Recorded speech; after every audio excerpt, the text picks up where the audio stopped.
All right, we are live.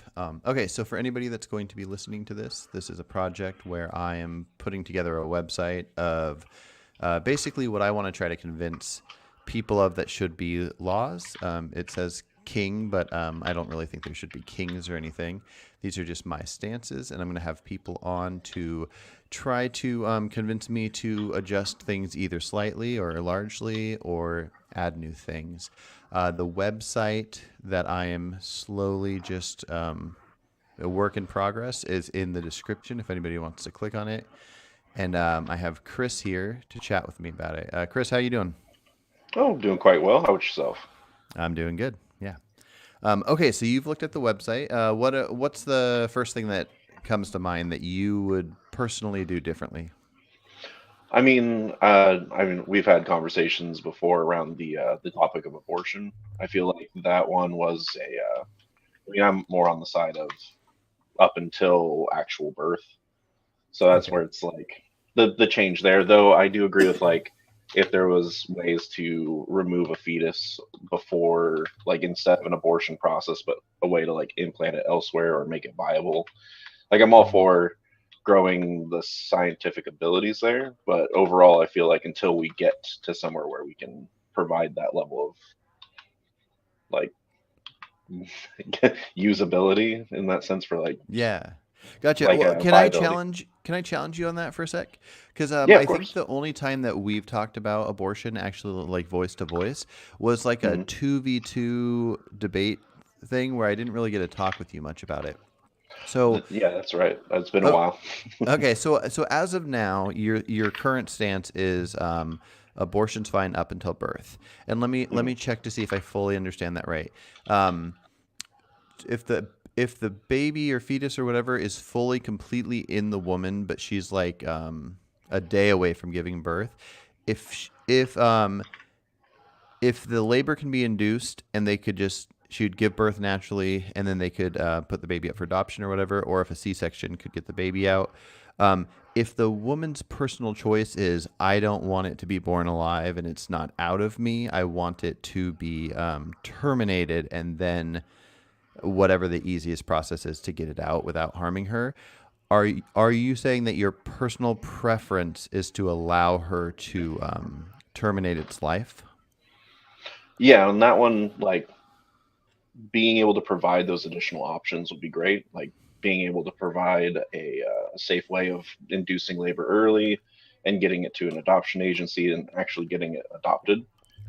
Great in theory, but I think in like reality wise, it would be such a small number to begin with. I would still want that availability for a person to choose how it all happens before it comes out. The person to choose to be able to kill it. Yeah. Okay. Interesting. Okay, so now I want to test how far you take that. Because somebody the other day told me that even if the baby was partially born and like half of its body was out, but it was still partially in the woman, that the woman should be able to choose to terminate it. Do you still feel that way then? Or would you say as soon as any amount of the fetus is out of the woman? I think when it comes to like partial wise, like a percentage, if we're talking about percentages, I think that Hmm. as birth is happening, like unless there's complications with the birthing process, I think that that at that point the baby is born essentially. Like the Okay. So yeah, once like I it's don't think one. like 50-50 or like oh it's only 49% we should still be able to bring the axe down sort of thing. I feel like that's more of like trying to make a semantics of the actual birth. Okay, yeah, and Kind of I think like it's important to recognize it too, because some people will want to stay consistent mhm. in a way where they won't be able to say what you just said. Not that I don't think what you're saying is consistent. I think it is. But okay, so Well, so essentially, I, once it leaves the uterus and it's in, let's say, the birth canal. I'm not an expert on any of this, but once the woman's body is in the process of labor, let's say, mhm. and even if it's the baby is executed, it would still have to you'd still have to give birth to it. Like there wouldn't, let's say, once there's not time to do things like cutting it into pieces. If you Mhm. have to give birth to it, you're saying at that point she should not be legally allowed to say to end its life. I think so. I think that it's like Okay. I think the birthing process in itself, like I know it can take 10 minutes to 20 hours or even more. And so that within that process, it's like I feel like that's more in the doctor's hands at that point. It is becoming a medical thing. So there might be a chance that they might have to terminate the baby because of complications. But there's also usually at that point we're looking at a pretty viable human being. Gotcha. Okay. Okay. So I got a quick question for you. Let's say a Sure. baby is born a month early. So usually it's thought of that it's 9 months. It's actually a good bit off from that, but let's just imagine that was accurate. So babies are Well, born 9 months yeah. into pregnancy. So let's say a baby's born 8 months into pregnancy. This is perfectly normal. This happens quite a bit. Mhm. That baby is born alive, breathing completely out of the woman. People are playing with this baby. It's having a great time. A couple days later, this baby has been born a few days. It's fully alive. If it is in a building that is on fire and you have a handful of different people in this building, do you view that baby that was born a month early, but it's born, it's alive, breathing? Do you view anyone in the building as deserving more legal right to protection to be saved from a building? I think that I mean that's turning into like the idea of one human life versus more than another, in the Mm, sense of like you could argue it like, oh, the kid has more to live for, they haven't lived a life yet, so they'd be worth more, or being like, well, a doctor's worth more than a baby because a baby's only a month old. But I think of it in the sense of when it comes to protection, like if I'm gonna you know tuck it under my arm like a football and run it out let me sort rephrase of thing, before you or finish because I'm with you. Where if I was personally going to choose, I might save a doctor over a homeless person or something like that. Even though that's kind of sad. I mean protection legally. Should a fireman um, by law, by the regulation of what that fireman learns, if there are 10 people in a building and one's this little baby and one's an adult female and the rest don't matter, and they're all equally distanced from the door and he can only save one, should it kind of just be at random? Or would you say it's more important to save a baby or more important to save an adult if you were making the regulations for the fire department to follow? I think if we take out any like outside sort of factors, like, oh, like one of the doctors is the only one that knows how to cure cancer sort of thing, or taking away Mhm. like, oh, his girlfriend's the nurse, because I feel like there would be an emotional response to For saving. sure. And I feel like some people are predispositioned for that, like not just predisposition, some people also have like children themselves, so they would probably more likely save a baby. Or the Okay. people that have like I think there's also a level of religious view there too. I know that some Mhm. people put more impact when it comes to like a child's life versus an adult's life. I mean, I Mm. don't know if that's in practice for everybody, but like, yeah, I see a kid and I'm like, yeah, as a kid, they have a lot of life ahead of them, hopefully. So that would Mhm. be like percentages wise. I'd be like, well, saving a baby would be one easier. I mean, I can carry a baby easier than I can carry a nurse. But then Yeah, two, it's like well, that I just mean in an ideal society where let's just call it all equal. That kind it's of all equal. harms the hypothetical a little bit because we both would agree it'd be easier to get a baby out than an adult. But let's just Yeah. say that the distance from the door they all are, um, the amount of time to get them out, it's all equal in the sense that they can only save one. Do you think that the regulation should just say they're all equal, just save the first person you come across? I think so. I think when it comes to like if it's all equal, saving anyone across the line, I think at that point it comes up to the individual's bias. And then Yeah. looking at it retroactively, it's like you could say, oh, I mean, he made a racist choice, or like, oh, he just hates babies, sort of thing. But I think standards Mm. wise, the lives are lives. I mean, if we strip away like how important an individual could be or what their usefulness to society could be, I think Mm. that's where you start seeing, in my opinion, when it comes to like usefulness, it's like the doctor's way more useful than a baby. Yeah, I get you on that. But yeah, Yeah. so basically, it was a long roundabout way of just making sure that you agree that a born human, whether it's a month early or on time or a 1 month old, when they're born, our society should kind of view protection of them all as equal. So what I find kind of interesting would be, so if a woman is pregnant like 8.5 weeks, Hmm. and that baby's still inside of her, she's a couple weeks away from giving birth, but then another woman is pregnant only 8 months, or sorry, did I say 8.5? I don't know what I said, but Anytime eight before 9. 8.5 months. Sorry, 8.5 months pregnant, and she's 2 weeks away from giving birth. And then another woman is 8 months pregnant, and she gives birth early. That baby that's born, that's breathing, um, is less developed and younger than the baby that's still in the mother that's 8.5 months pregnant. Um, and you're not convinced that she shouldn't be able to actually like kill the baby inside. I'm curious to hear the reasoning for this, because if she's going to have to give birth to it anyways, um, or if they're going to have to do whatever they do to get it out, at the point that she allowed it to stay living that long, what's making you not say that she should have to give birth and give it up for adoption? Well, that one's just bodily autonomy at that point.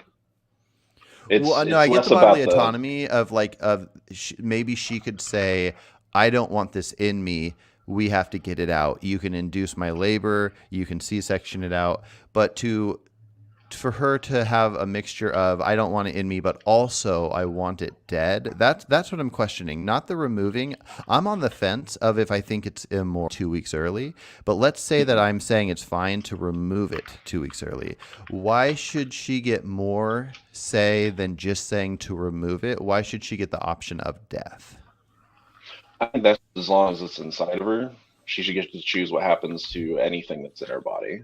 I don't feel like there's a distinction as much when it comes to the like viability of the baby is great, but without a technology that would maintain that viability after birth, like I think that that would be cool, but I think that still should just be a choice instead of being forced upon a person, Okay, especially since it's still inside of them. It's less about the baby and just more about the baby inside of somebody, and less about the actual baby itself. But I think that's also, I guess, gotcha. the question of personhood. Like, when would a baby be considered? Is that like kind of the core of the whole thing, where it's like being a person is more important than being inside somebody, sort of thing? Yeah. Well, here, let me challenge it a little further then, because this is kind Okay. of interesting, and a lot of these things pop into my head in the moment, and a lot of it's stuff I've been going over for years. But okay, so if I'm hanging out with you and you have, let's say, my wedding ring, I have a wedding ring right here. If Okay. if you ask to see it and I hand it over and you're looking at it and then you swallow it, Mhm. it's fair to say that in a sense you stole it and you should owe it back or whatever. But is there something about the fact of it being inside of you that now you get to choose the outcome of that thing? I mean, some of that's. I'm sorry. Frog in the throat. No, you're I good. feel I like get that all the I, time. I feel that some of it is going to be like a biological response. So I don't know if I have full control of what's going to happen to that ring in Mm-hmm. this particular scenario. But I think that since it's inside of me, I should have say on, like, I don't want you to just take a pair of scissors and get it out of me. Mm-hmm. Yeah, so let's say that you are going to poop it out, and Hmm. but let's say there's technology where a doctor could go in and cut it in half because you want it in half. It's in your body. You want to choose what happens to it, and this Hmm. isn't cutting it in half to make it easier for you to pass it. It's just like that's the aesthetic you want it to have. Or actually, there's a number of things. Let's say we can know for sure that you can pass it perfectly fine, but you Hmm. want it to be, you want a professional to go in and melt it down into like a marble looking thing. But I, the owner of the ring, I want that that ring back exactly intact. Should you be able to choose because it's inside of you what to do about it? I think so. I think that there's a level of, like, since it's property at this point, that after it's out of me, I feel that there should be some repercussion that you could bring against me since it was your object personally. Oh, okay. So like a I think father, that, like like, a father of a baby that's 2 weeks from being born, you're saying the woman should be able to terminate it, but Mhm. that morally, since it was a baby that was the same as babies that are alive, it was beyond viable, that he should be able to like sue her in a sense, maybe for millions of dollars because of killing his baby, but that there's something about something being in somebody that you think that's actually I don't think that's crazy, but to be consistent, I do think you have to accept that he should be able to sue her, right?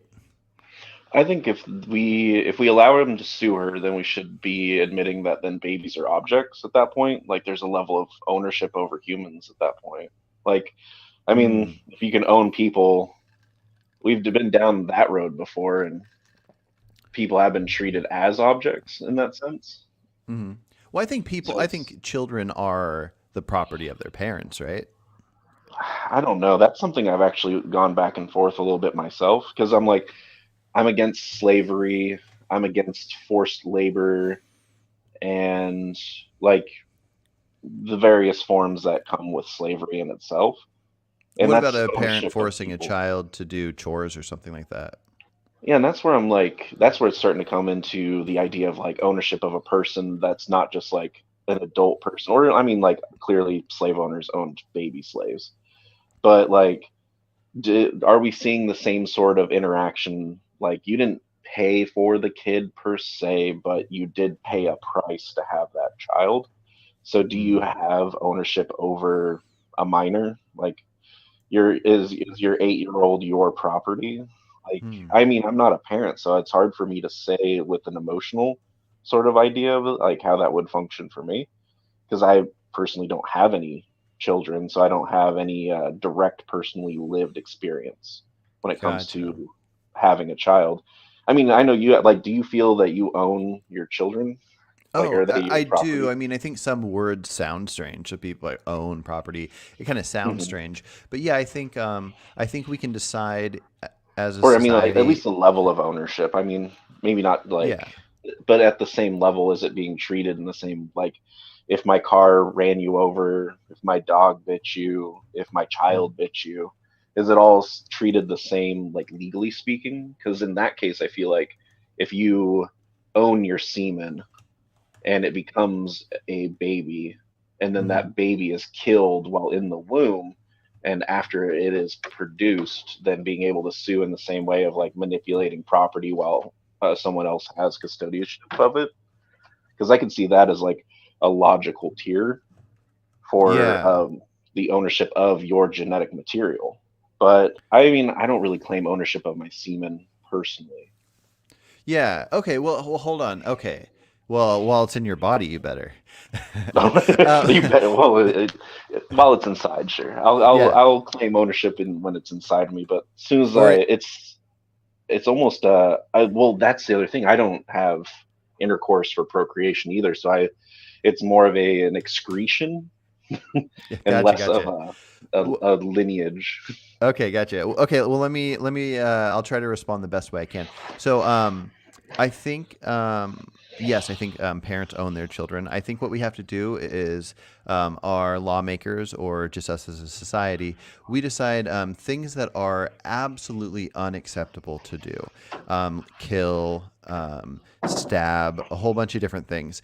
And so these unacceptable harms, if a parent were to do those to a child, because the child is alive, it's sentient, it can feel, then that would be illegal, and we'll have reasons to say, like, due to neglect or harm or whatever, a child would be removed. But outside of those handful of actions that aren't like opinion based things.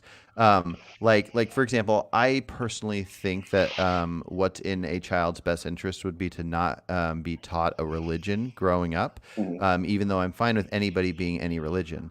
But I would never say that it should be illegal for a parent to take their kid to church and to tell them that they're going to burn in hell if they don't do this thing or whatever. I personally find that immoral, but legally, um, I think the only things a parent shouldn't be able to do when it comes to a child would be something of a physical nature, like like violence, sexual assault, murder, these kinds of things. But outside of Mhm. that, like parents decide what time your kid goes to bed, what they can eat. Like if a kid Yeah. wanted to choose their own food, they'd be eating Oreos all day long for every meal. But a parent gets to decide. Now, a parent can let their kid eat unhealthy food and can make their kid eat healthy food.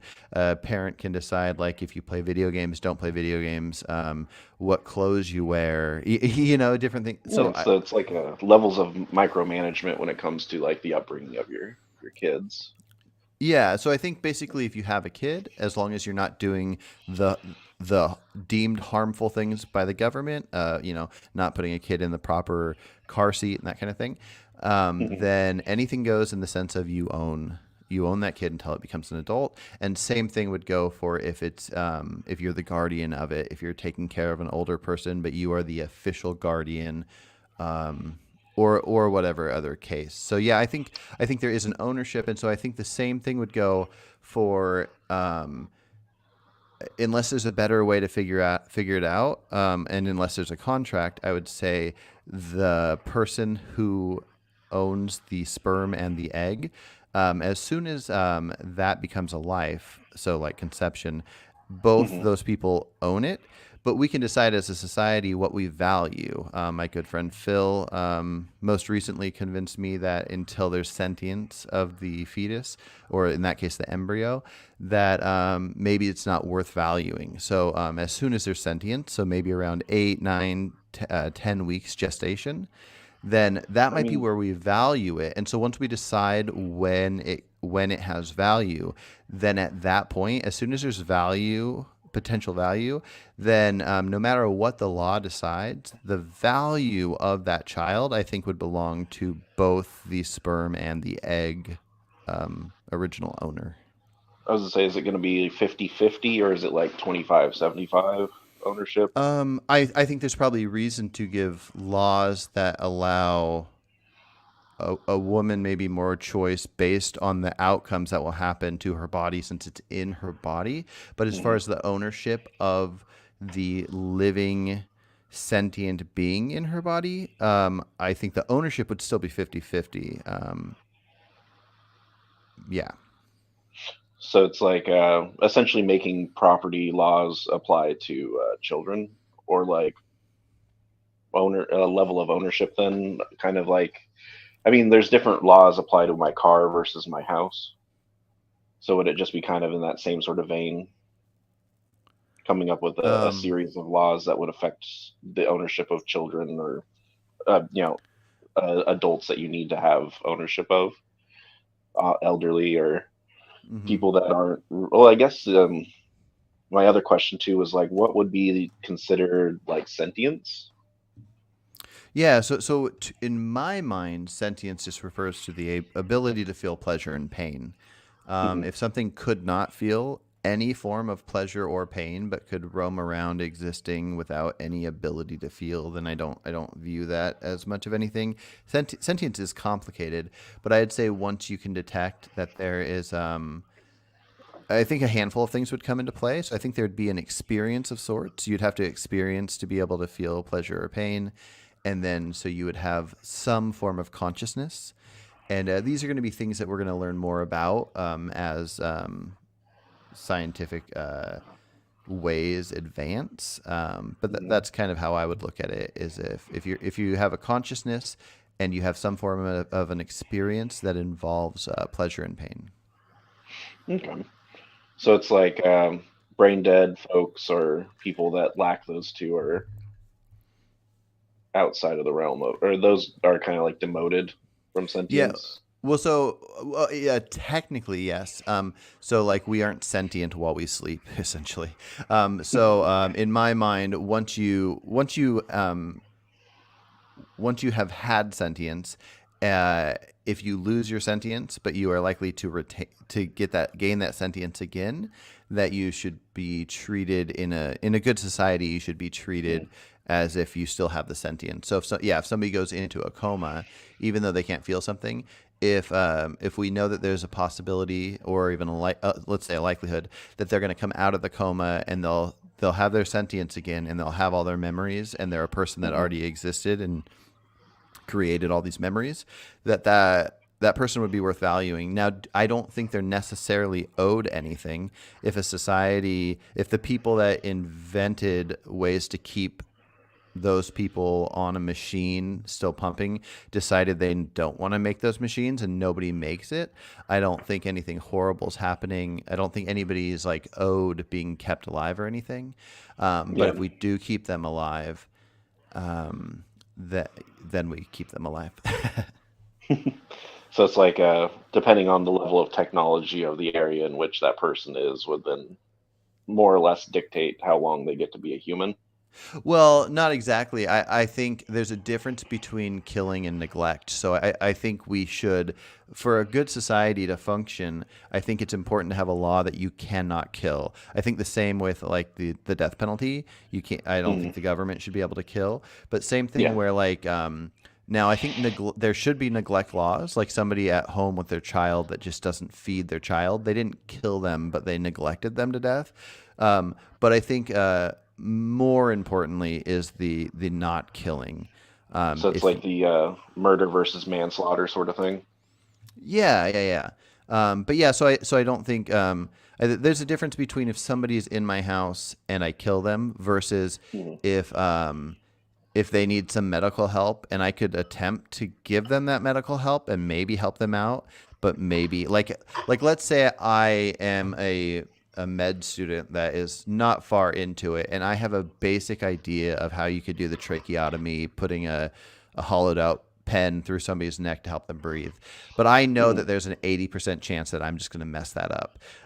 Yeah. I think it's perfectly fine for me to choose not to do anything, and if that person dies, they die, and it's not on me. But it's not the same as if I kill. So I think the same thing should be looked at when it comes to a living human, especially a viable living human that's inside of somebody's body. Is there's a big Hmm. difference between like refusing to use your body for it and therefore having a medical team remove it versus actually going in and like removing its life, like ending its heartbeat or its brainwaves or just like Hmm. actually executing it. Yeah, and I think that it's like I still think that it's as long as it's in somebody, they should have the choice over whatever goes on within their body. Though I think that if we just, I mean, we're putting cars in space, and we have robots that sew grapes up. We should be able to just, instead of an abortion, have a machine that can extract it. Hmm. Well, that's kind So of so instead of, that's basically my question to you. If somebody could extract it without harming the woman at all, should she have the right to say she wants it dead versus extracted? Let's say she doesn't want to. She wants to know that it's not around, like that her own DNA child is not around, living somewhere else that she has to feel Mhm. guilty about and go meet up with that child someday. She just wants it dead. Should she have that right? Or even minus the. Let's ignore the extracting thing. Let's just say in the future, all babies are grown in labs. People that want babies, they come in, they give their sperm, their egg, and then the baby's just growing in a lab. Mhm. Is there a point? So like I told you about my buddy Phil, he was saying that sentience is where it matters. So to him, anything before 8 weeks, even if it's not inside of a human, maybe it's fine to terminate. But then anything after that, it's not. So my question to you is, at what point, if it's not even inside of a woman's body, at what point is it acceptable and not acceptable to kill it because the owner of the egg or the sperm want it to be executed? I think at that point, since it's like we're talking about like a futuristic IVF sort of thing, where it's like artificial wombs, Hmm. like you just are your test tube baby into a full grow or a full baby without ever being inside a person. Hmm. Yeah, that I feel like at that point it's like that would have its own set of rules for the I don't think that the people that provided the genetic material would have any control over that in the basest of senses, Okay. because I think At that, any point, essentially. well, yeah, because it's not in either of them, and Yeah. at that point it's being facilitated by a third party, and I feel Hmm. like the third party would then have to either have its own rules because of the lack of like an actual body. And then at that point, I think we're talking about like essentially just making people from like the ground up without people involved. It's Hmm. like the longest way to clone, I guess. Okay, so then let me see if I can I think it clarify would your need its own stance. rules. Let me see if I can clarify your stance and how you Mhm. might word it in a very short way. So, as long as, well, hold on, let me reword that.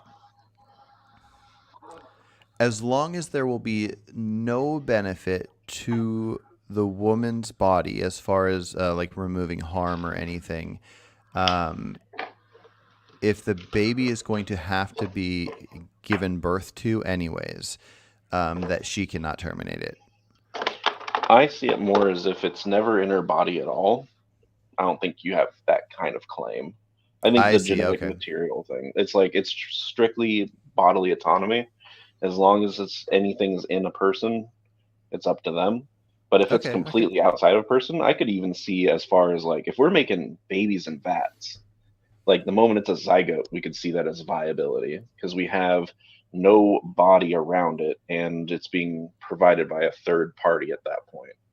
Like Gotcha. I can Gotcha. see, and well, I mean, I feel like that could also have its own list of rules, though. I don't Hmm. know the efficacy of vat babies, Gotcha. but in that sense, I'm just strictly about that bodily autonomy. If we had the Okay. technology for people to just be like, pluck it out of me, I don't. Instead of abortions, we just offer people to transport it into a test tube. Doesn't hurt or nothing. Mhm. Easy, no Okay. problem. And one last thing, I thought I was done, but and would you say that it doesn't affect you at all if the woman had choices earlier and refused to do it then? Like, let's say we can know for sure that she knew she was pregnant 2 weeks in, and so Mm. she's had uh, more than 30 weeks worth of knowing this is here, knowing that she could terminate it before it became sentient, decided to hold on to it, and she holds on to it till a couple days before birth. Would you say in Hmm. cases where we can know that the options have been offered and it was declined, that when it's a couple days before birth, that even if it would be beneficial to her to terminate it, that she should not be allowed to, or should that ability to change your mind be part of the bodily autonomy you care about? I think that when it comes to it's like if you want to flip flop and you haven't done one thing or the other, that's honestly up to the person involved. And personally, being around people that have had abortions versus people that have had the children, it's like they both come with their own set of like, I guess the best way to put it is regrets. Some people Mm, being like, I regretted the child because, it led me down a path that wasn't what I wanted for my life, or I regretted having the abortion. I felt like I should have at least gave it a chance, or mm. one of my friends even had a family lined up to adopt, but just couldn't go through with the process of Gotcha. pregnancy and then eventually birth. It was like it was mentally and emotionally too much for her. And so it's like seeing it from both like happy parents, sad parents, and people that were grateful for the chance to have an abortion versus people that deeply regret it to this day. It's like I feel like it's just all personal choice still. Still think that it's within the body, it's their choice. Okay. But I think that as technology changes, every person I've met that's had an abortion, it's like not a single one of them was like, yeah, hell yeah, got him. Like Yeah. I spawn killed a person. What up? Like nothing Hmm. crazy like that.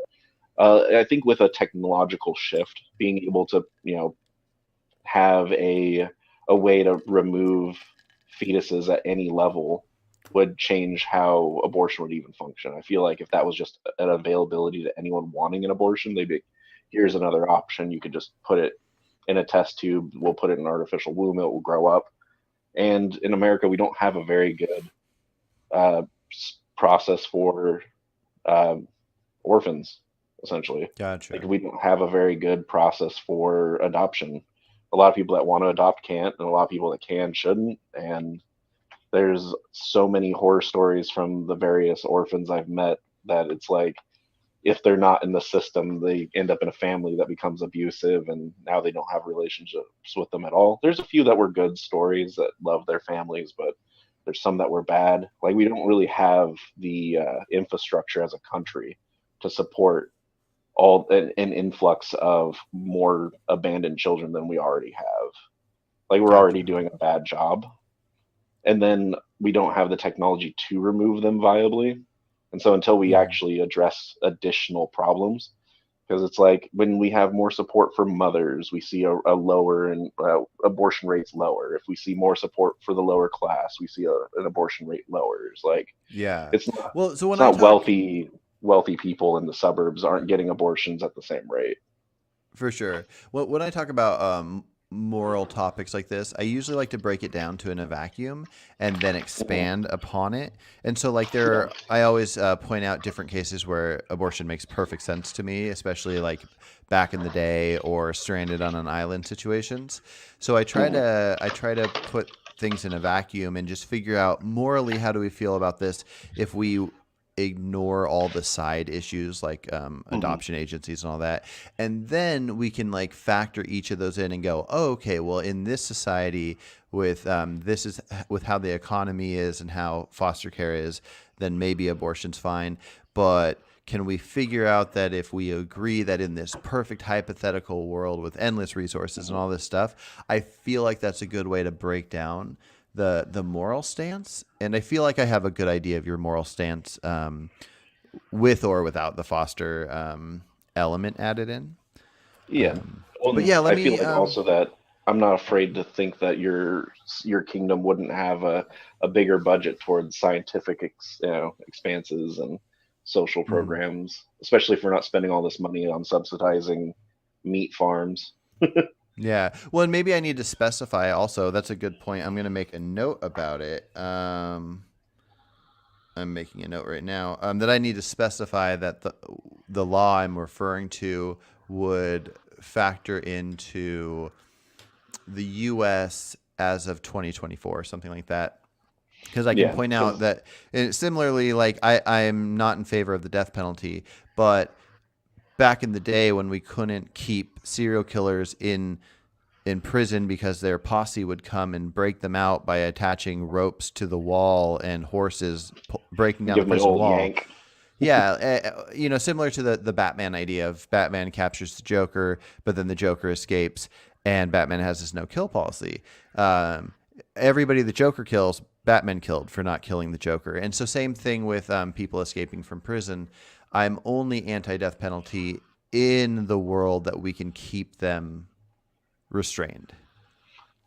Well, I guess also like the Batman Joker thing. I was always curious on like, is Batman does Batman have the obligation to kill the Joker? Hmm.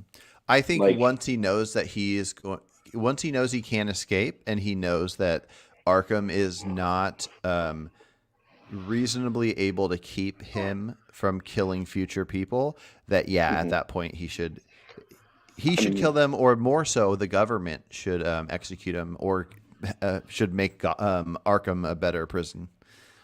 I was gonna say it's like they aren't focusing on rehabilitation; they're just trying to hold them indefinitely until they die of natural causes or whatever. And that's like the point of prison at this point for like serial killers. If we're putting it into the sense of the Joker, it's like, I mean, Batman is a vigilante, not a part of the justice system in any way, shape, or form, outside of Mm, like an outside agent. He doesn't even have the obligation to catch the Joker, but he just yeah. does. No, that's a fair And it, point. I don't think Batman you know, should do the killing himself. I think that should be illegal. should be I think the that U.S. the government government should kill should. Joker. Yeah, correct. Yeah. Yeah. In a Um, world where somebody like Joker could escape. yeah. We um, since we don't live in a world like that, no killing, mhm. and well, should there be a level of like rehabilitation that could be reached by a serial killer that could then facilitate a release, or is it one of those like Um, you did so bad that you're forever locked away? yeah. Oh, that one's way more complicated. So yeah, I'm not sure. It's But hey, like, so my could they I just want choose death, right. voluntarily? That one's complicated too, just because it would be hard to know if they were if there was pressure to choose it, if they were choosing of their own free will. or the I'm gonna read a what is it? comment really quick. The human in the womb can consent to living or being unalived. The fact that we have abortion survivors who are happy to be alive means abortion is a rights violation and murder. Yeah, what do you think of that? Where if somebody attempts an abortion and the abortion fails and then the person is born anyways? I mean, Um, as yeah. an abortion survivor myself, Oh, for I real? never would have. Yeah, my mom was 14 when she was impregnated by a 27-year-old, and she wasn't super interested in having a child. Gotcha. What did she, if you don't mind saying, what was her approach to attempting the abortion? The original attempt was trying to use the like essentially Plan B stuff, but Okay. just in higher dosage, and then just continuous use of amphetamines and drinking, Okay. Gotcha. knowing that those lead to miscarriages. So it wasn't just a I'm a party girl in a party world. It was Gotcha. intentionally trying to Well, kill the fetus. I'm personally grateful that she wasn't successful, because you're one of my favorite people to talk to. But Well, I'm I am happy. I am yeah, alive. yeah, But in the same coin, I never would have known. I'm not sure if people out there know that they were like the attempted abortion happened to them. hmm But after being told that, honestly, I was upset when I was first told because I was yeah, just like, wow, that's super inconsiderate. But I mean, thinking about it in the sense of like when I was 14, if I was pregnant by someone almost twice my age, like mm. how likely would have I wanted to keep that child Yeah. and the And choices I would have made? age changes things. I definitely want to go over, like, make notes on the website about if like a 10-year-old is pregnant and that kind of thing, like how Mhm. I adjust the law if I do. So Yeah, I yeah, think that that kind of stuff is complicated. there's so much fine tuning or like specific semantics when it comes to like numbers of weeks and ages and stuff.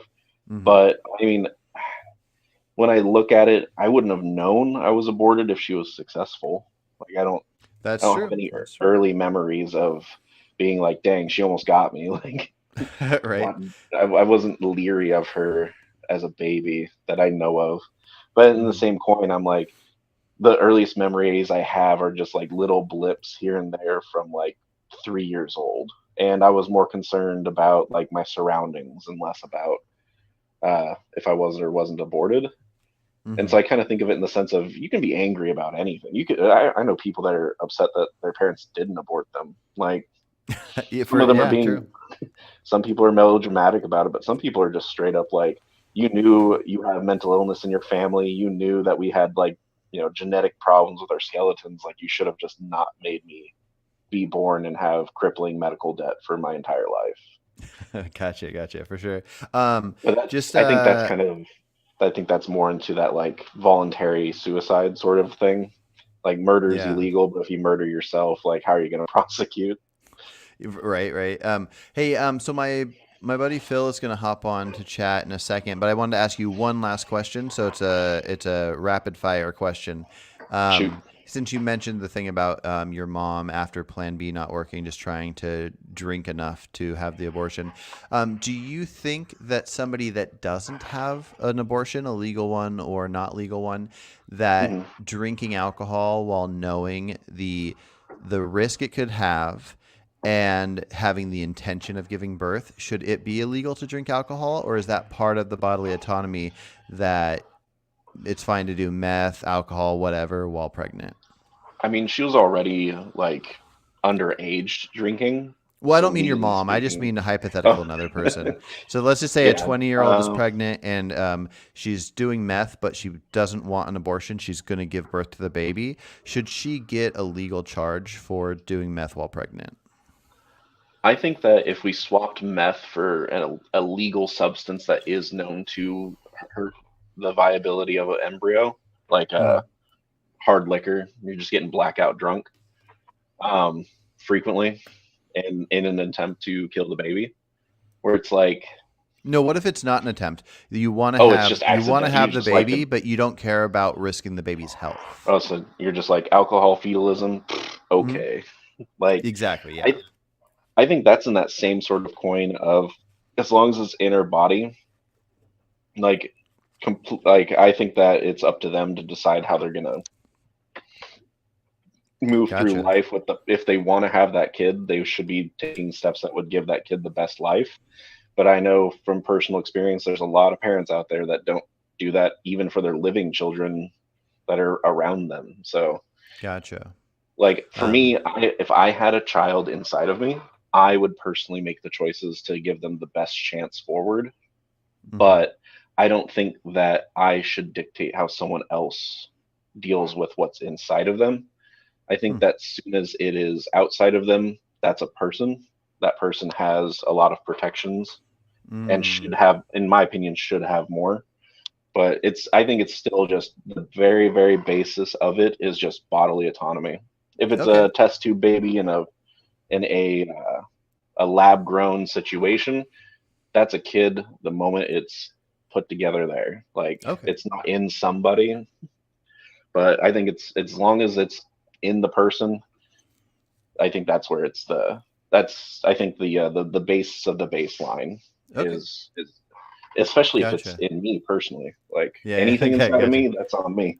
Gotcha. Okay. Well, okay. So I'm bringing my buddy Phil on here, and I actually have to run and do something for like 2 minutes.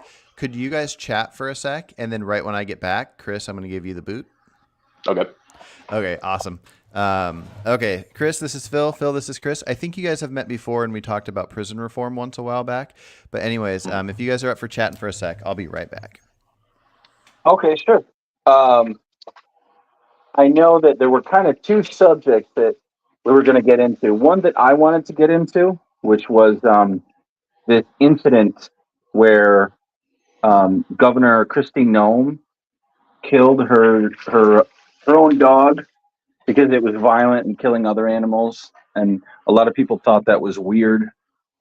That's the one I wanted to talk about, and then Carson wanted to talk about the Israeli-Palestinian conflict. So, what are your thoughts Oh, on either of those? I mean, dog. So Christy Knowles killed a dog. Yeah, she killed her own dog, and she actually killed a goat too. I mean, she shot them both in the face. But the goat was attacking kids, which goats do. Billy goats, just attack a lot. You turn your back on a billy goat, it's going to charge you. Some are more violent than others, though. And the dog was actually did kill several chickens, which you can't have a Mhm. dog around that's just killing all the chickens. So she killed the dog too. That's pretty intense, honestly. I Good. I understand the mentality of like removing something that's causing you issues within like the confines of like farm life, Hmm. but I also am not like a super big fan of killing animals personally. Hmm. So I Now I kind of know like a lot of people around here are yeah. vegans. Are you vegan? I've actually been trying it lately. I am not a vegan myself, but Hmm. I've been doing vegetable or like plant-based days, and then some days I'll even go full vegan twice a week right now. Okay. And it's the vegan experience is definitely like I don't know, it's a little weird, and it's mostly just because I wanted to try it out. I don't really have those same convictions Hmm. or like I'm against the factory farm stuff. I'm against animal violence, and I feel like they should have extended rights in that they don't currently possess. But I'm also like I'm for the like hunters and stuff doing stuff that hunters have been doing since people have been hunting. Hmm. That's where it's just like I feel like there's a way we can live within our environments that don't involve torturing animals. Like I feel like when Carson mentioned the idea of like not owning pets, I honestly never even thought of it until then. And like this idea of like a creature that just kind of exists for me to play with is pretty wild. But like versus like another member of the family that helps me gather food, sort of thing. Hmm. But then, what was the other one? Oh, the That was the Palestine Israeli. Israeli-Palestinian Yeah. conflict. I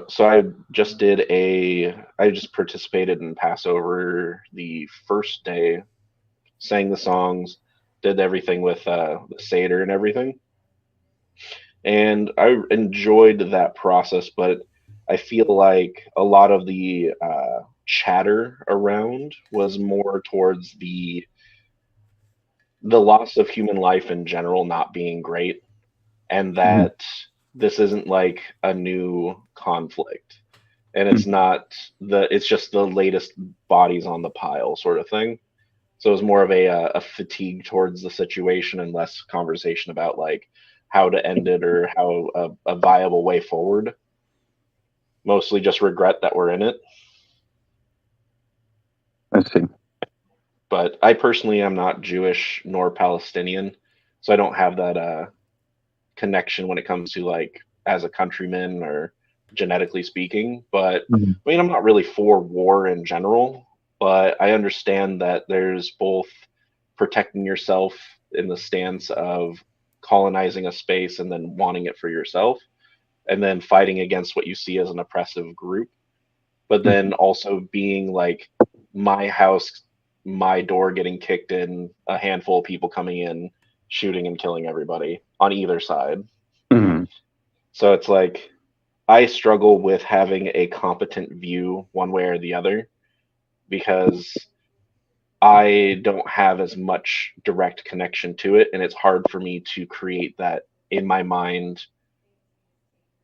But having friends nearby, like that have friends currently being deployed in specifically in Gaza and the surrounding areas, and getting those messages from them being like, hey, I might not be able to talk to you anymore because I'm not going to make it through this conflict, sort of thing. Like that's seeing the distraught feelings that brings forth. I'm definitely against the whole conflict as a whole, but I mean, I also feel like every war should just be like, I don't know, solved through words. I don't think that the viability of that as a global choice, it's doesn't seem to be an option, but I would like to believe that we could find some common ground to live without borders and mutually support everybody and have a somewhat socialist view on life and collectivity. All right. But I'm pretty soft, so what can I say? Okay, Ready, I gotta cut you off, but yeah, maybe we can set up a talk if you guys decide you want to talk about some of that stuff later. Chris, thanks for talking. I'm gonna give you the boot and chat with Phil here for a little bit. But yeah, it was good talking. I'll have you back on soon. All right, yeah, you guys have a good one. Good seeing you. Take care. All right, bye, Phil. Bye. All right, Phil, how you doing? Pretty good. Pretty good. Awesome. I've been moderating my diet, which is probably just a prelude to failing, but we'll see. You know. Oh, gotcha. Having a little bit of sugar with my coffee, that kind of thing. You know. Oh, okay, interesting. I happen to love the taste of coffee just black, so that's one thing I don't have to think about. But yeah, processed sugar is a tricky one. It all comes down to what level of willpower you have. I'm sure with willpower, having a fourth teaspoon of sugar every single day, you could be perfectly healthy. But if that little bit of sugar makes you want more sugar, then it's complicated. But yeah. Exactly. Once you let you open the door a crack, the monster barges its way in. That's what my friend always says. Nice. I like it. Okay. What's the topic today? The topic is one that we just discussed real quick this morning. I just introduced it to you. One of the leading contenders to be Trump's vice presidential candidate, Kristi Noem, I believe. Did I get her name right? I can't remember. But apparently she has a farm or a ranch or something like that, or at least lives a lifestyle as if she does. And he had a dog, which she wanted as a hunting dog, but the problem is it was not controllable and would just chase after all of these birds, ruining the hunt. The real precipitating decision was when it got loose, came out of her car and started killing the neighbor's chickens, basically like a total psychopath, like a cat, you know, just kill them all until they're all gone. And that was the dog's attitude. And she did what she could to try to control it, but that incident made her decide that she had to kill the dog, so she took it over to some area that was relatively safe. I don't know if it was a quarry, Yeah, they said like a gravel road or something like that. Yeah. a gravel road. Oh, okay, or a gravel pit maybe. That's usually what you do because the side wall of the gravel pit usually accepts all the ammunition. So she went there and she killed that dog, shot it in the face, and also killed an aggressive billy goat that was attacking kids too. Brought them both over there and shot them both. And it's been sort of like to me, not only is that fine, but it shows good character to be able to do something like that. Like, here's what a person needs to be able to do. They need to not want to do something like that, right? And yet have the character to do it anyway. If you have somebody who can't do it because they don't have the stomach for it, that's bad. If you have somebody who loves to kill animals and they think it's funny, that's also bad. Right? But to be the kind of person who doesn't want to do it, but does it anyway, because you know it has to be done, that's what has character, right? That's what takes character. And that's what she showed. And there are these, people, the video that we're both reacting to, of a couple of supposedly grown men who think that she's a psychopath for doing what has to be done. And, ironically, they're actually kind of laughing as they talk about it the whole time, when that's actually really demonstrative of poor character, right? To find the whole thing funny. Yeah. It's really weird. It's that anyone would react this way. And, I really want to talk to you about it, especially because I think that vegans are probably going to understand where I'm coming from.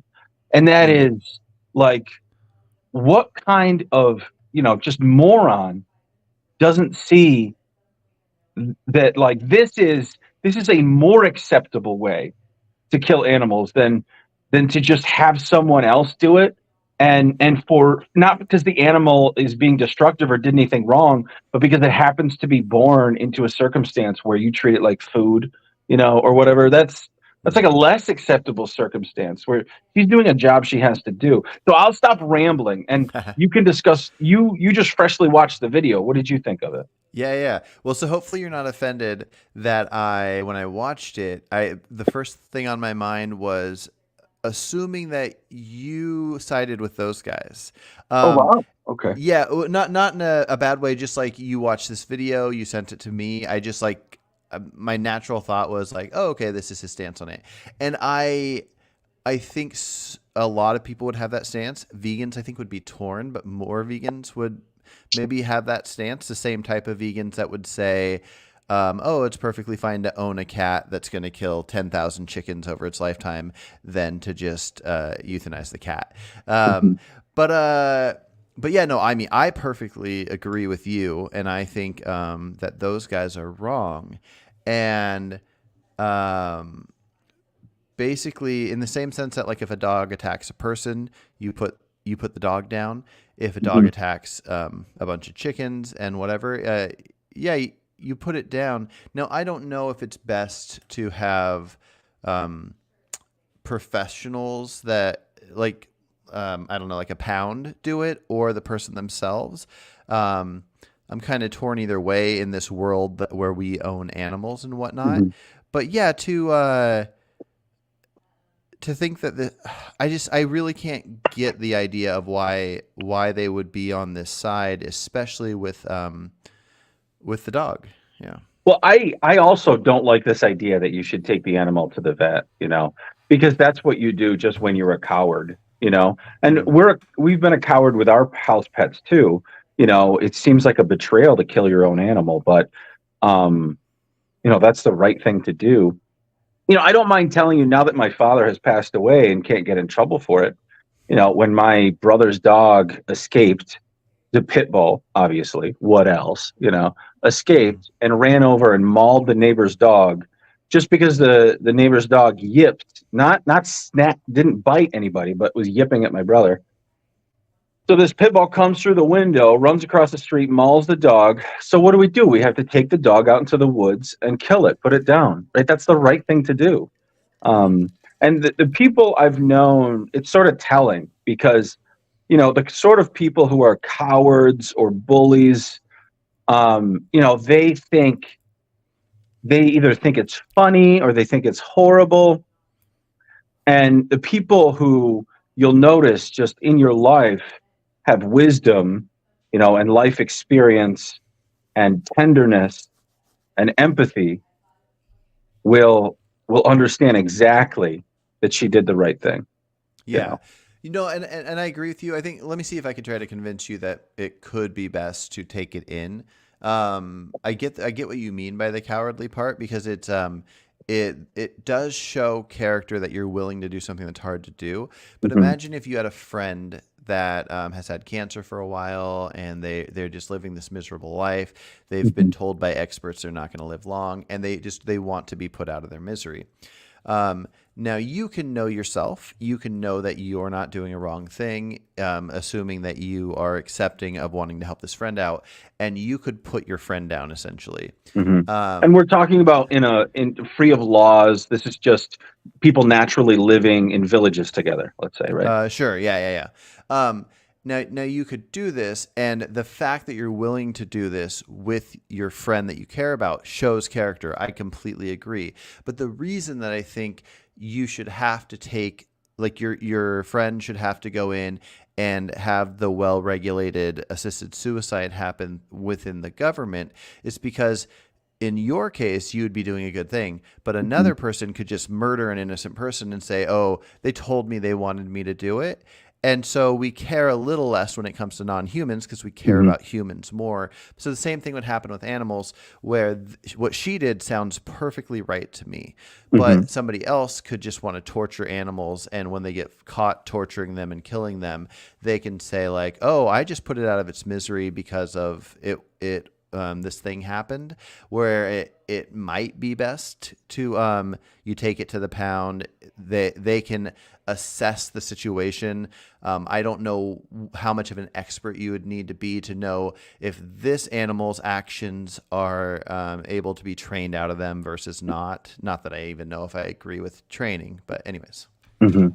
Yeah, I can see that.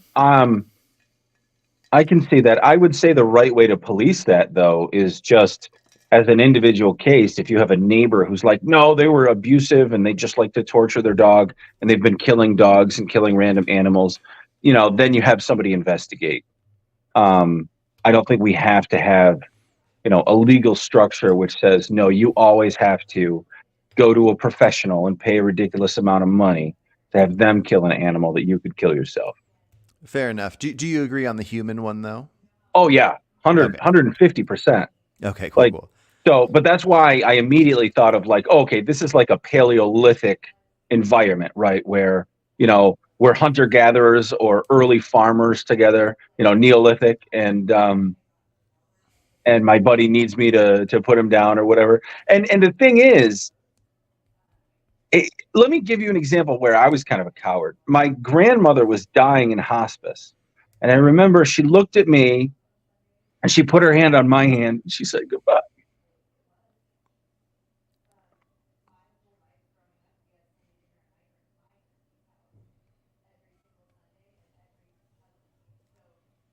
She said goodbye. And I pretended not to know what she meant. So because I pretended not to know what she meant, I didn't say goodbye. I was a coward. You know? And that's a lesson you have to take. And if I have to put my pet down, there's going to be a lot more tears then, but I'll do what I have to. Yeah. You know? And that's the kind of person you want to be. You want to be the kind of person who does what needs to be done and stays in contact with your emotions about it too. Yeah.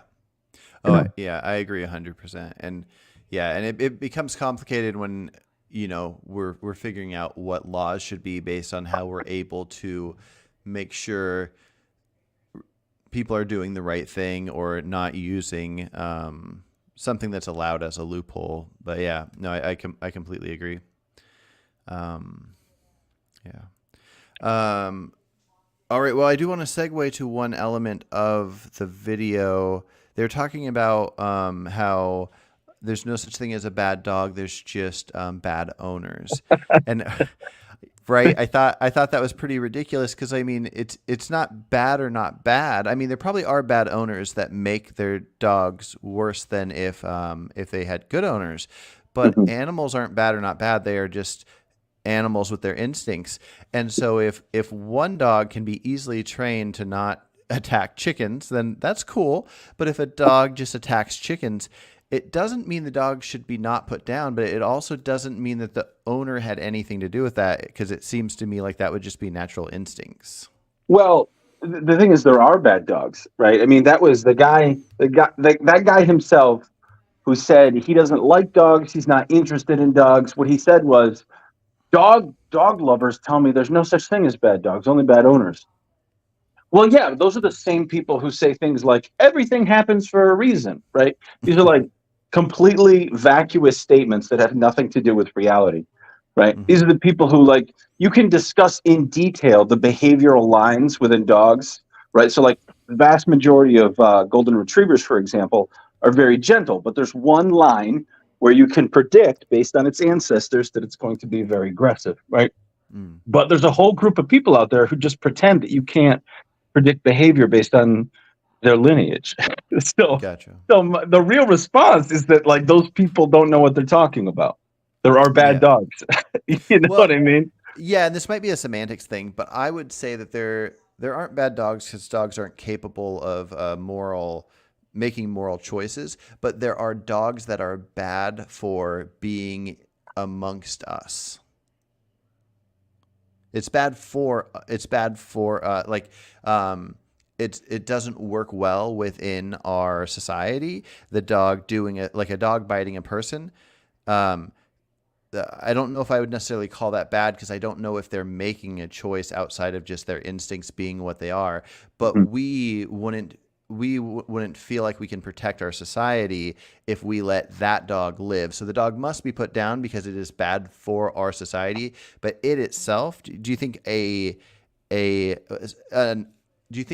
sentient being without moral agency can commit an immoral act? Um, I see what you're getting at. Like, but that has to do with dogs just being inferior in terms of their intelligence, right? To the point of Mm, they can't conceive of philosophy, right? yeah. So a dog cannot be an actor in terms of ethics. Um, but they do have a pattern of behavior, which is partly genetic and partly learned. Um, and when we say someone or something, including an animal, is bad, we're saying that they have a pattern of behavior that's bad. And the same causes that cause the dog to just be bad, right? In its behavior. Let's not put you know, an ethical dressing around it as if we're trying to put philosophy. We're trying to force the dog to understand that they're bad. Mm, That can also be applied to human beings. You know, mm. so you just have a human being who is filled with bad ideas and bad instincts, and that manifests in bad behavior.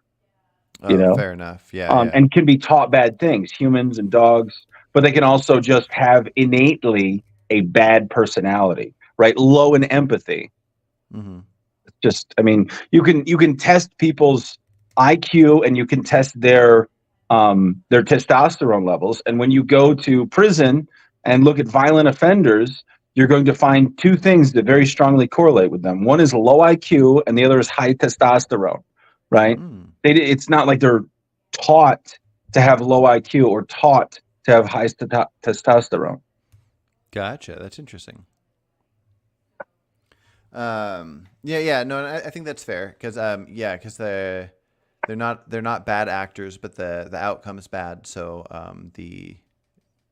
it's fair. Yeah, it's fair to call them bad. Um, so what do you think? So here's kind of my concern. Mm-hmm. I think there you have however many cases you have of like dogs biting people, which I would say is way worse. You have toddlers that will be killed by dogs. Sometimes pit bulls, but sometimes it's other. There's like a list of the 15 most dangerous, and you can see how many fatalities there have been, and oftentimes it's little kids. Do you think there's a certain number that would have to be reached before we say, in the same sense that you can't own a lion or a chimpanzee, this breed of dog can't be owned? Well,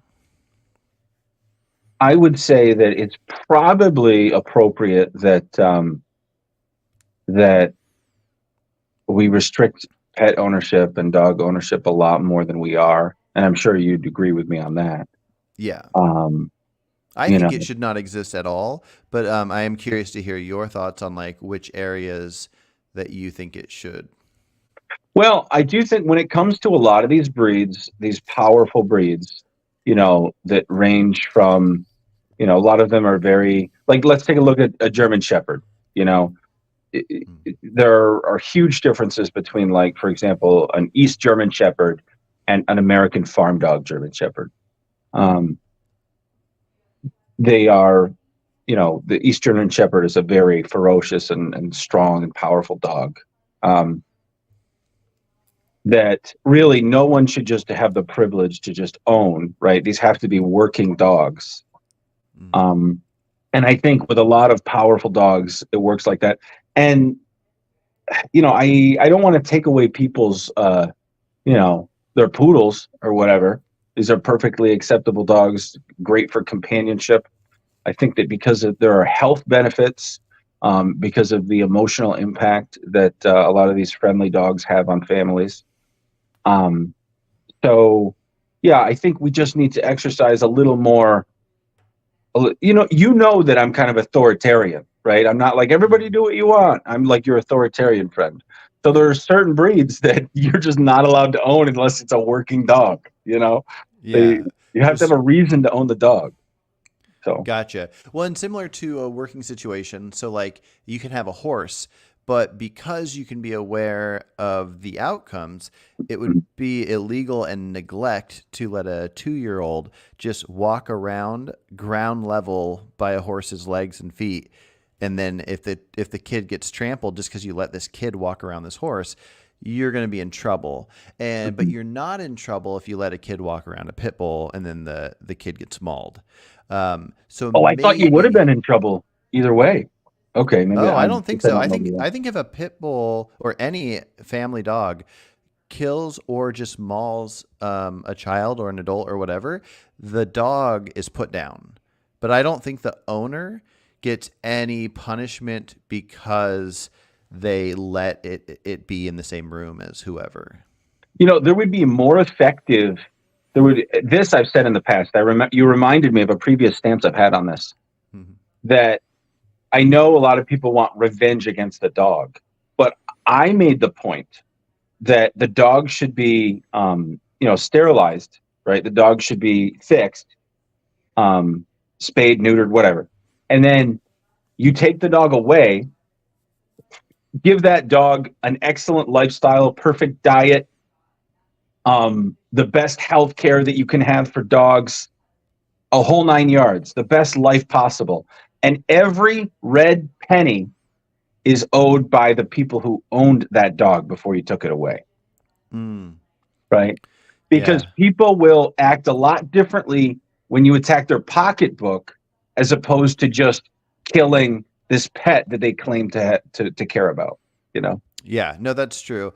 Where it becomes complicated is a lot of people will say, oh, this was the greatest family pet. It was like cuddly with little babies, and just out of nowhere, it just attacked, got a throat, and went crazy. Well, good. Then you want it to have a great life for the rest of its entire days, right? You want it to have a great life. Now you have to pay the $100,000 for the rest of its life to get great food and medical care. Yeah. No, I think that might be perfectly reasonable in a society where we do own these animals. I think any animal that is dangerous, like the ones we're talking about, I think those are top of the list to not be owned. And then the next on the top of my list would be animals that are bred for aesthetic purposes, and we know that makes them have worse health. So French poodles, or not poodles, French bulldogs, I think are the top ones that are known for having breathing problems, and they basically are just suffering their entire lives because we bred them to be tiny and have the smush nose. I think those species should just be completely wiped out. You sure it's not pugs? Is it pugs or pugs French are up bulldog? there too, but I think the French bulldog is the number one Okay. as far as health. But I'm not sure. But anyways, it would just come down to whatever the answer is. Whichever ones are actively their entire lives having miserable lives when they don't need to be. And so if we think that people should have the right to breed and own animals for their own pleasure, then I think we should at least narrow it down to having consideration for how much misery that that being will be in. It'd be like if we decided to let people have humans as pets, but we specifically just bred the most extreme of the Down syndrome people intentionally over and over and over again. I don't know which version of people we should have as pets, but I would think that any case where we are intentionally breeding with the negative downside should be stopped. Imagine if somebody just tuned in there where we're trying to discover which human beings we should have as pets. Yeah, right. Yeah, so I'm trying to think if there's any element we didn't cover. So I'm curious, why did you think I would side with those idiots who were laughing about this story? I'm not taking insult. I'm just Yeah. No, I didn't think like Phil as a person. I would if I had to guess which side. It was just that sending the video over. I assume most people watch videos. Like they'll watch a podcast that they like the people that are doing the podcast. Oh, not me. Everybody I watch, I hate them. Gotcha. Okay, and I try to find every variety too, and I watch a lot of stuff I hate. But most people are dog people. A lot of people defend dogs so most people view chickens as not mattering, and so like I know somebody very well that I care about that thinks it's fun to go to farms that need help taking care of the rats in their fields, and they'll take guns and shoot these rats just for fun in the same way you would shoot in a video game. But then they'll also talk about the importance of making sure bald eagles don't consume anything with like poison in it because they care about the bald eagles. So in the same sense that somebody cares about one animal but not another, I just assume your average person, even really good humans, would care more about dogs than chickens. And when they hear that story, they'd go, who cares about the chickens? Who cares about your hunt getting ruined? This dog's more valuable than these chickens it ate. I don't think you necessarily feel that. I just wouldn't have been surprised if you maybe felt that dogs were more valuable than chickens, maybe? Well, I think you do know that I actually do think that because a dog is a much more intelligent and a much more social animal, that I do care a lot more about dogs than I do about chickens, right? But it's just that once you have a violent dog, you got to get rid of him. A violent dog who can't be controlled. Like a violent dog that's violent when it's supposed to be violent is fine. That's their job, right? But a violent dog that you cannot control and it escapes and kills other animals, you got to get rid of that dog, right? Yeah. Yep. So. Yeah, and that's why I'm not like insanely surprised. I just like when I was listening to it, I'm all like, oh, okay, I think I might disagree with him if he agrees with these guys. And then when you said it, I'm like, oh, okay, we agree. Like I wasn't like shocked. I just mostly it was the intuition of podcast people listen to. Usually they probably like the podcast. I see. But yeah. But yeah, it is weird how that kind of thing affects things. I wouldn't be shocked if that affects her chance of being his vice, and yeah. We should put the link to the video we're talking about the whole time probably in the description if we could. Yeah, definitely. Okay, do you want to hop over? Is there any other elements of like pet ownership or animal ownership that you would like to discuss, or do you want to hop over to a different topic? We can hop over unless there's any. Are we just talking just me and you, or are there any people with? Once in a while, we'll have I don't know if Lewis or Sarah or Jeremy or anybody's watching and has questions. Yeah, anybody that's here that has questions, they can put them in here and I'll ask them. Or if anybody wants to hop on, that's fine as well. But yeah, so there's a couple different routes we could go. So on the website, as of right now, I mentioned that I don't think humans should own animals. And so what we're talking about now kind of fits into that topic. But also, if you want to go the route, which we don't need to, we could talk about owning animals for human consumption. So in my society where I'm king, I Can I jump in? Yeah. So no owning animals as pets. Okay, deal. Do we have cats that protect grain supplies against rats? Do we have police departments that can still use horses for crowd control? Like, do we have working animals? As of now, I'm on the fence with some working animals, but I'm willing to lean towards having the law be no working animals until I'm convinced otherwise. So this could be where you convince me. So here's the first one: bomb sniffing dogs. Ooh, bomb sniffing. Okay. The one I was on the fence on was dogs. I watched this video where this 3-year-old was missing, and they had this dog smell the 3-year-old's clothes, and the dog spent like 5 minutes dragging them through this impossible forest to get through. And he found the 3-year-old. And I was just so in love with that dog right then that I'm torn, and I don't want a dog to have to be forced to be trained to only do this and have a miserable life. But if it has a good life, I am leaning towards wanting that to be a situation where I accept it.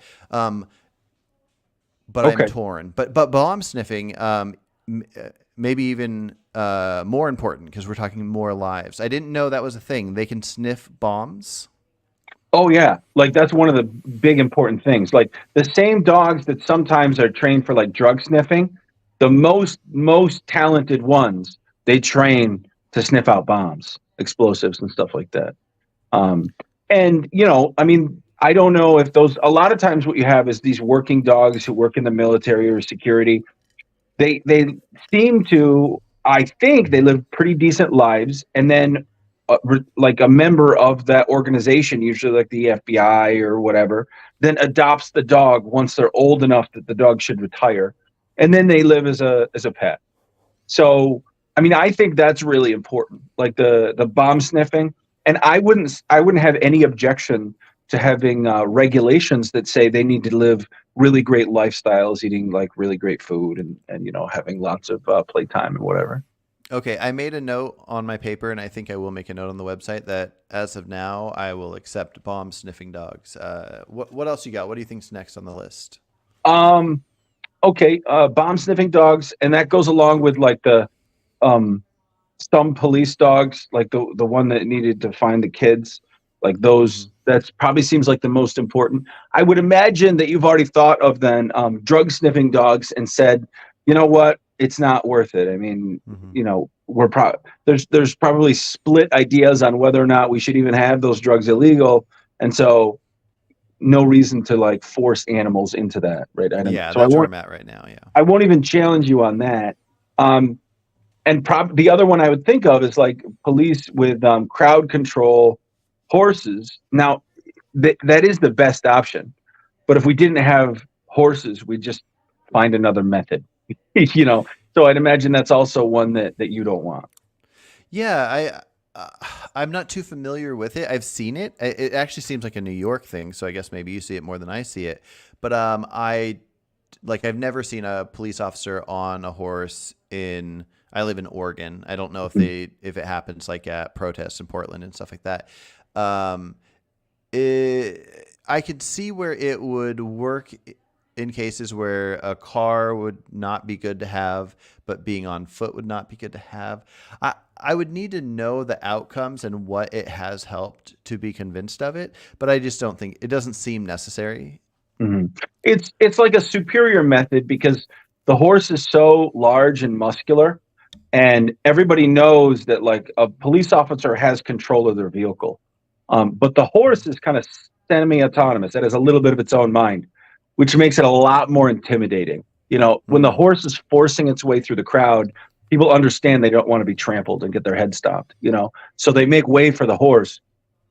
And naturally, because of its height, it cuts its way through the crowd. You know, we're talking about like an animal that's like a ton. Well, you know, it's like 1,000 pounds. It's forcing its way through the crowd. And so you do see those in like very dense cities like New York, London. I'm sure Tokyo has them, you know, lots of horses, but you know, it's not, I would agree that it's not strictly necessary. It just makes crowd control easier. That's all. Okay. I made a note of it and I'm going to look into it further and ponder it more. Yeah. But in general, I think most jobs that animals have, they shouldn't have anything that's racing, anything that's done for sport. Definitely not anything. But even some that seem valuable, like seeing eye dogs. I just feel like if a person needs help seeing, then we humans help each other, and it can be a profession. You don't have to like help somebody that's blind just because you want to be nice. It can be somebody that's hired to walk somebody around, take them shopping and that kind of thing. Making a dog obligated to do something a person can do, I don't think is reasonable. Whereas something like the bomb sniffing, humans can't sniff bombs. So the ones where I'm going to have exceptions are ones that a person can't do the act. And you know what? The bomb sniffing cutout is probably going to be obsolete pretty soon. It would be hard to believe that right around the corner we don't have just like a little gun that's going to sniff the air better than a dog can. You know? Yeah. Or at least AI robots that can be the ones to defuse a bomb and smell out a bomb and whatnot. But yeah. All right, that's about it then. So it sounds like just bomb sniffing dogs. And see, if you don't like seeing eye dogs, then I don't see any more challenges I can make except for bomb sniffing. Yeah. Gotcha. And then, okay, so this other topic we could either get into or we could not and hop into a one that's more interesting to you. But I'm in favor of hunting because I don't agree with a lot of my fellow vegans that we have enough scientific information to say that everyone can be healthy on a plant-based diet. And so I think people still need to have their options. But I'm very much against factory farming. But I could be convinced of certain types of farming, like regenerative farming practices. But I don't have a lot of information on what would be a truly humane detail of how to raise animals for food. So like, I don't know if you have any thoughts or information on how much land a cow would need to have to not suffer, or a chicken or whatever, to basically feel like they're fenced in, but they, as far as they're concerned, until their death day, they're living just as good of a life, if not better, than if they were in the wild. Mm-hmm. Well, I do know that cows are herd animals, which means you want at least 4 or 5 of them. Well, at bare minimum, you need 3, right, for them to not be constantly depressed. But that varies depending on the animal too. Like, I would imagine some herd animals need to be of the same species in order to feel like they have company.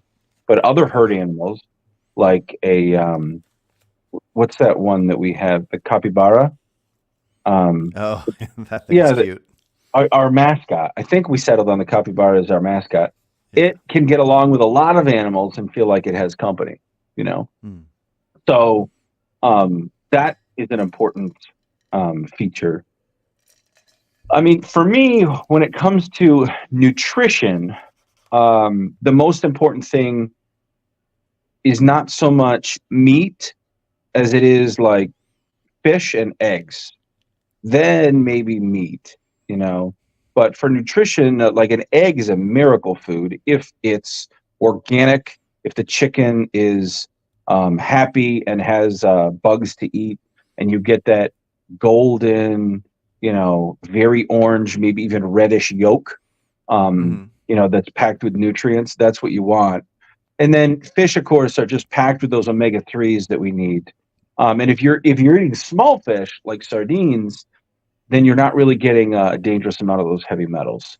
So when it comes to health, you don't need a lot of meat in order to be healthy. I mean, it's trendy now for some people to think, oh, carnivore, it's almost like there's a reaction against veganism. I didn't notice any carnivores until vegans got more popular. But yeah, you need some of that. Gotcha. So yeah, I think that would come down to, as of now, I just have it where you can't own animals, so that includes farm animals. But I wouldn't mind adjusting that once I learn and have a better idea of what is a reasonable amount of space for each animal. And and then hunting, I view it as of now, I view it as perfectly fine. So that would include fishing as well. So people could actually probably. Now, most humans don't have the time with how much work they have, but if people had the time, they could go out and get anything like that without having to fence animals in. So yeah. All right. Well, let's. I got about 15, 20 more minutes. Do you have a topic that you think could be interesting for either adjusting a law that I currently have or talking about one that I don't have? Well, let's see. That puts me on the spot. Well, we've talked before about the regulations of food, like making it to where like certain processed foods can't be sold. Do you feel confident enough with any of that to discuss it? Somewhat, yeah. I mean, I think that basically we can copy some countries that seem to do this a lot better. Italy seems to do so much better with the quality of their ingredients, So I would start copying the laws that Italy must have to keep their ingredients top quality. What seems to be the problem in our country is that rather than having an approach to what we eat that is governed by nutrition, and governed by food culture or anything like that, it's really just intertwined with industrial policy. And just whatever slop that you can force into people's mouths, whatever additives that you can put into food, not only to get people addicted to the food, but sometimes just to poison people. And it's only as a result of some like marginal gain in your profit line, your bottom line, like dough conditioners. So many of the breads that we eat while we're at a restaurant have had dough conditioners, which force the dough to rise faster than it otherwise would, so that they can make bread faster, so that they can increase profits. And it's poisoning people, and in the long run costing us so much more money, to the point that we spend almost 20% of our GDP on healthcare and have much worse health results. So when we talk about in this country, increasing healthcare, what we should really talk about is making sure that people are not sick to that extent in the first place, that we're getting them sick because of our absolutely horrendous policies towards food. Yeah, and a lot of it's going to be complicated and come down to the scientific nature of it. There will probably be like the first thing that pops into my head is something like xanthium gum. I don't have a full understanding of xanthium gum, but it seems to be one of the additives that is a processed food that is put into foods to make them last longer and whatnot. That's usually considered more on the safer side and not on the not safe side. And so there will be ingredients that we can hardly pronounce in processed foods that will be less harmful, and then some that will be very harmful. Yeah. So it's going to be, I think it'll be complicated to figure out which things should be illegal and why, how, like what the outcomes have to look like. Like, for example, a lot of people talk about Red 40, it's the dye, and I believe it's illegal in the UK. But what is it that makes, so Red 3, which was what they used before Red 40, is illegal in the US, but Red 40 is not. So I wonder how complicated it even needs to be to decide which of these things we will allow to be sold to consumers in stores. Well, we just need to have very heavy restrictions. It needs to be more like these are the things that are allowed to be in food, and nothing else is allowed to be in food. And then we can keep adding things as we see other countries experiment on themselves for us. I gotcha. Yeah, So yeah. we can be like, oh, okay, it looks like xanthan gum is okay. As a matter of fact, I just saw a recipe today for cacio e pepe that uses xanthan gum because our Italian type cheeses are so shitty here that it's difficult for people to make a good cacio e pepe. So they start adding xanthan gum to get the right consistency. Interesting. But what was I going to say? Oh, I don't even eat anything that's red anymore at all because it puts me in a horrible mood. Like I have like mood swings when I eat red things. So I mean, I know that could be You like mean red processed things, so not like a red, strawberry or a raspberry, but yeah, something like that has the dye. something that has the dye in it. Exactly, it has like Yeah. it, and that doesn't do that to everybody. And I'm sure there are people who would hear this and think that's all in my head, but for a long time I didn't realize it until I kind of put it together. It was like one of those moments where it was like, wait a minute, this is what's been doing this to me. Yeah, for sure. Well, let's take something that's kind of bigger than just a dye or anything, but like let's just say sugar, processed sugar, where you take a piece of produce, whether it's beets or sugarcane or whatever, and you create white processed sugar. Should that be illegal to be sold at a store? I do not think so, but there is a world in which I could see, all right, let's just not have it be legal.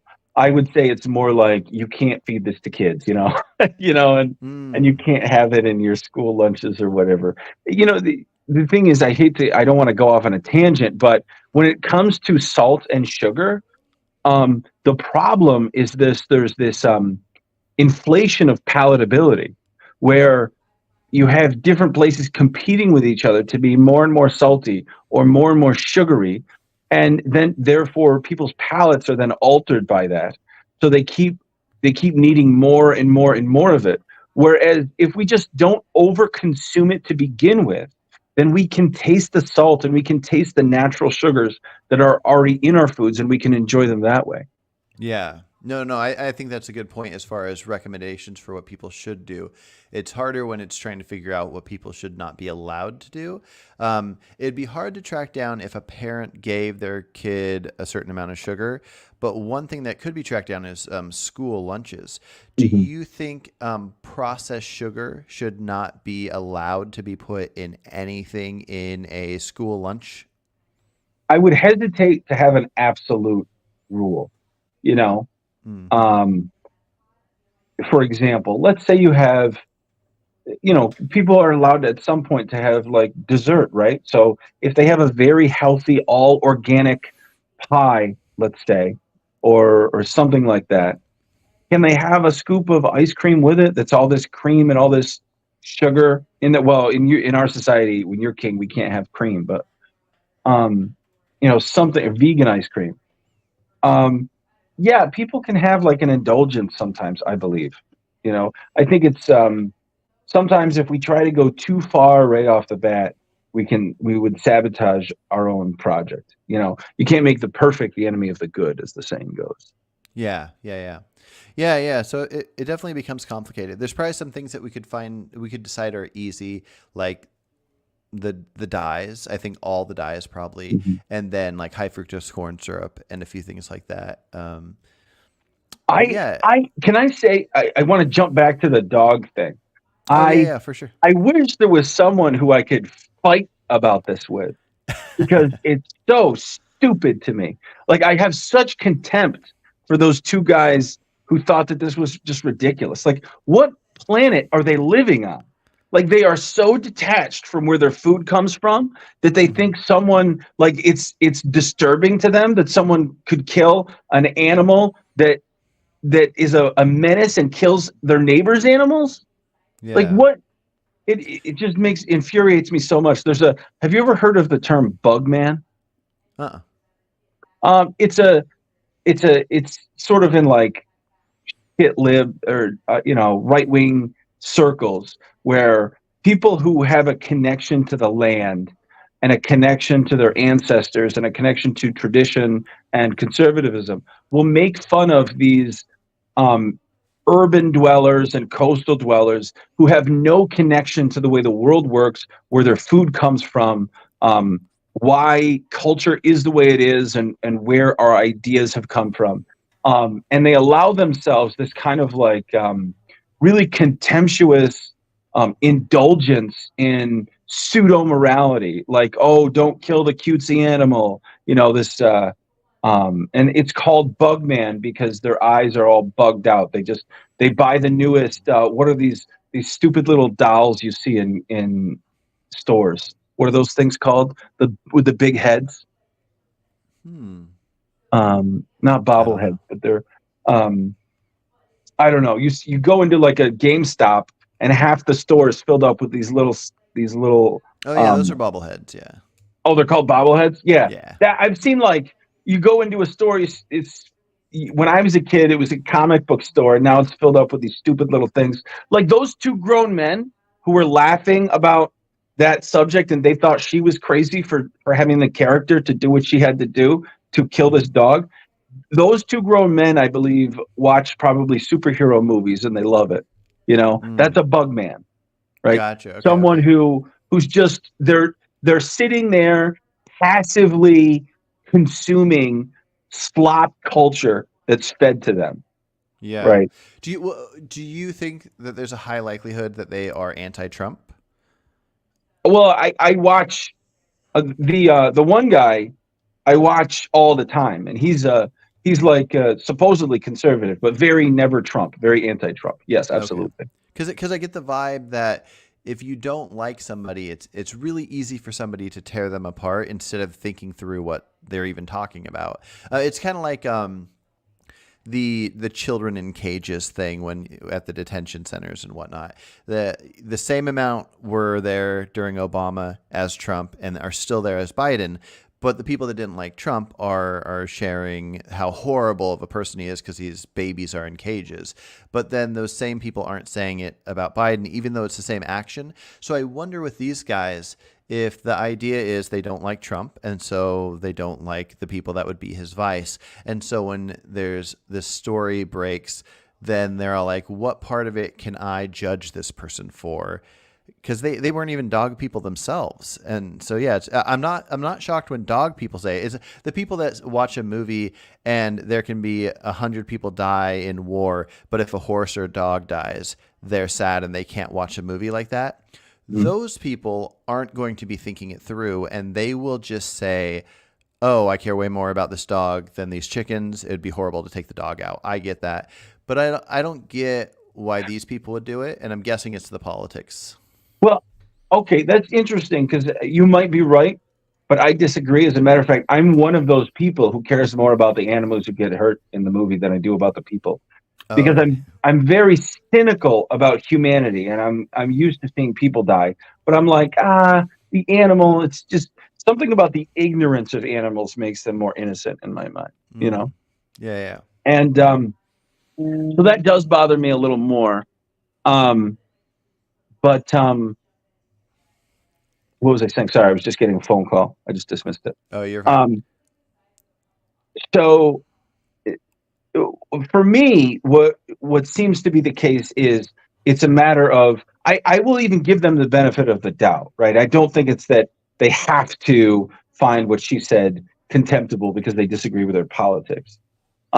To me, and maybe this is because of the way I think, and this is just a problem that we all have. We sometimes like overfit our own psychology into other people. The only explanation that would make sense for me to have their position is if I were the sort of person who is just not putting any thought into where my food comes from, into how we behave toward animals, into how we should behave toward animals, then that's the only way that I could make sense of their thought pattern. Yeah. And maybe that's only just, it says more about me, and maybe that has nothing to do with them. No, that's a good point. Because I think you're right, and you just made me think of something. Because part of what they're judging is this person doing this act. They view the act as like a gross act, Mhm. but they wouldn't want to see the killing and butchering of animals in a factory farm, but they'll buy the meat that's already there. So it's kind of like in my mind, hunting and killing a deer that has not had a tortured life and it's taken out of its misery is a bazillion times better than Yeah. a cow that was tortured for 4 years and then killed or whatever. But Mhm. for some reason, like when fellow vegans, ones I'm very close with, will talk about hunting, they'll just view it as this like horrible thing that they must be like a Jeffrey Dahmer type person or whatever. And they'll have so much more disdain for this person than somebody that buys their meat at a store. And I think it's because they're not thinking through the process of which thing is actually worse. They're just thinking that there's something monstrous about doing the killing act. Mhm. And I think that's probably the problem. If she would have taken the dog to the pound and said this dog attacked and killed a bunch of chickens, and then the pound decided to put it down and inject something in and slowly kill it or whatever, they'd Mhm. probably go like, "Oh, okay, that was the right thing." And Yeah, they're see, yeah. that's what really pisses me off is they are so detached from reality that they think that cowardly behavior is a better behavior. Mm-hmm. You know? Yeah. No, So it's weird. I don't know. Yeah, no, it's very interesting, and it doesn't work out since we kind of both agree perfectly that it'd be very interesting to see people that feel the other way that are actually willing to think it through and talk about it, and to get them Yeah. on to talk about it. But most people that are commenting on this kind of thing would have no interest in a conversation about it because they're Mhm. probably just not thinking it through to a good level. Yeah. Yeah. All right. Well, you but said yeah. probably 20 minutes ago that you had 15 more minutes. Yeah. I do have to Is hop that it, off sir? in a sec. I definitely have to be, yeah.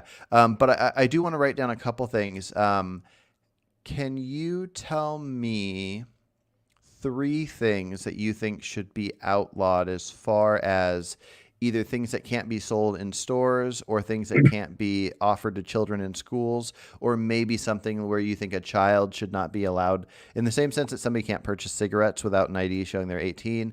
Are there foods that can be sold in stores but that a child can't buy? Oh, okay. Oh, that a child can't. A lot of these things should just sort of be banned for everyone. For example, what we refer to as collectively as seed oils. So especially canola oil, Okay. but rapeseed oil and all of these other oils, no one should be consuming.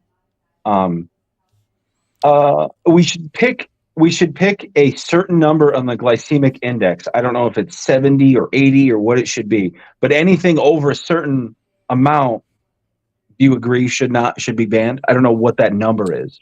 I would say But that if it's in a non-processed food, even if it's thought of as less healthy than others, like grapes are probably considered the highest glycemic natural fruit, and you'd have less of a glycemic load on with like an apple or something like that. But I wouldn't think anything like that should be banned from being in a store. Oh, okay. Um, so as long as it is a whole food, then you're fine. But if there's like, I forget what food it is, but so for example, I think cane sugar, regular white refined cane sugar is like 63, isn't it, on the glycemic index, something like that. I'm not sure. But there are items that are well over 100 and that are not natural. So you would agree that those are banned. Correct. I think so. Yeah. Okay. Um, I personally wouldn't mind banning all processed food. Now, process is a complicated word, but mhm. I wouldn't mind it being where the only food that can be sold or purchased in a store are whole foods, and then the people at home, it's more complicated, but I'd say the people at home at that point can do what they want. They can take the wheat, put it in a blender, and turn it into wheat flour or whatever. It's not a firm stance, but I kind of lean towards getting rid of all processed foods. That makes sense to me. One thing I am worried about is how vulnerable, how vulnerable that could make our food supply in the event of not only natural disasters but also warfare. So, Okay. like, MREs, for example, are some of the most processed foods filled with all kinds of chemicals that we could ever have. You know, the ready-made meals for soldiers. So maybe we could develop a certain kind of meal that's shelf stable and involves lots of like pickles and pickling and other fermented foods that we can then pasteurize and keep shelf stable without using a lot of chemicals.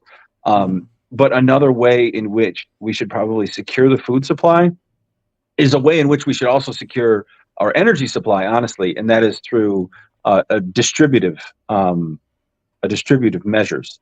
So, for example, encouraging everyone to have a garden, and I don't know if like what method we would use. If we would say you get a check from the government for having a garden, or taxes if you don't have a garden. A lot of people hate these sort of measures, especially libertarians. They really hate when you like pressure people to have things and use their own pocketbook against them to force them to have a garden or to have their own eggs or to make their own cheese.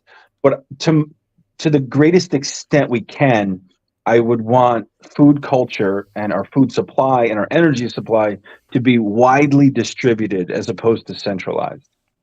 Gotcha. Yeah. No, I agree, and it's definitely a complicated situation. But yeah, I'm definitely going to ponder that more, and maybe I'll write something up on that topic, and then I'll let you know when it's up on the website. But yeah, I better hop off here. But it was great talking, and let's do it Great again talking. soon. All right. Good to see you, All right. Carson. Take care. Bye-bye.